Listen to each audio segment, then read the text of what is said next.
सोचले नै हाम्रो जीवन निर्मित हुन्छ। विचारले बनाउनुस् जिन्दगी भनिन्छ।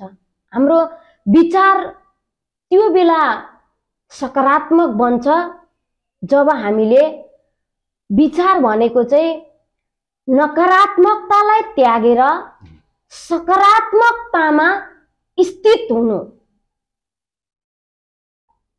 नकारात्मकता विचारलाई त्यागेर सकारात्मक विचारमा स्थित भएर दृढ संकल्प लिएर जुन हामीले विचारमा अडिक भएर लागिरहन्छौं, अगाडि बढिरहन्छौं, त्यसमा पनि हामी सकारात्मक बन्यौं भनेदेखि सकारात्मकताले हाम्रो शरीरमा ऊर्जा प्राप्त गर्छ।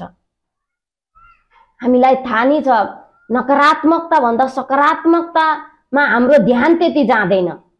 एउटा भनाइ पनि छ जस्तो कुनै पनि कुरा सकारात्मकता कुरा हामीले 3000 व्यक्तिलाई भन्यौं भनेदेखि 3000 मा 3 जनाले मात्र त्यो सकारात्मकतालाई बुझ्ने प्रयत्न गर्नुहुन्छ, त्यो सकारात्मकतालाई आफूले धारण गर्नुहुन्छ। यदि नकारात्मक हामीले विचारहरू कसैलाई भनिम भनेदेखि त्यो नकारात्मकता विचार चाहिँ 3000 लाई भन्दा 3000 ले पत्याउनुहुन्छ र 3000 ले फैलाउने कार्य पनि गर्नुहुन्छ भने सकारात्मकतालाई हाम्रो माइन्डले छिट्टो लिन सक्दैन, त्यसलाई हामीले धारण गर्नुपर्ने हुन्छ। सकारात्मकता भन्दा नकारात्मकता चाहिँ 100 गुणा बलियो हुन्छ। किनकि हामीले नकारात्मकता सुन्ने बित्तिकै हाम्रो ध्यानै त्यतिर जान्छ, सकारात्मकतातिर त्यति वास्ता गरिदैन।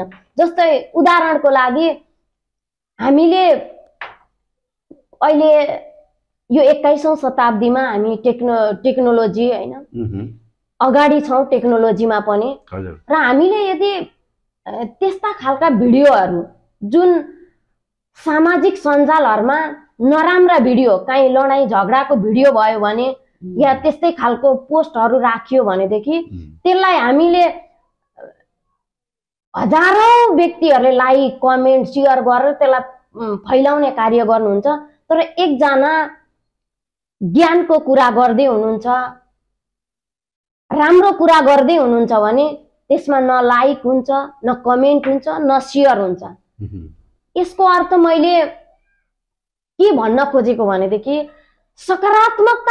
सकारात्मकतामा हाम्रो ध्यान तुरुन्तै जाँदैन, नकारात्मकतामा त्यो क्षमता धेरै हुन्छ। भनेपछि हामीले अब यहाँ के सोच्नुपर्छ भने नकारात्मकतालाई त्यागेर सकारात्मकतालाई जसले स्थिर गर्न सक्नुहुन्छ त्यो नै विचार हो।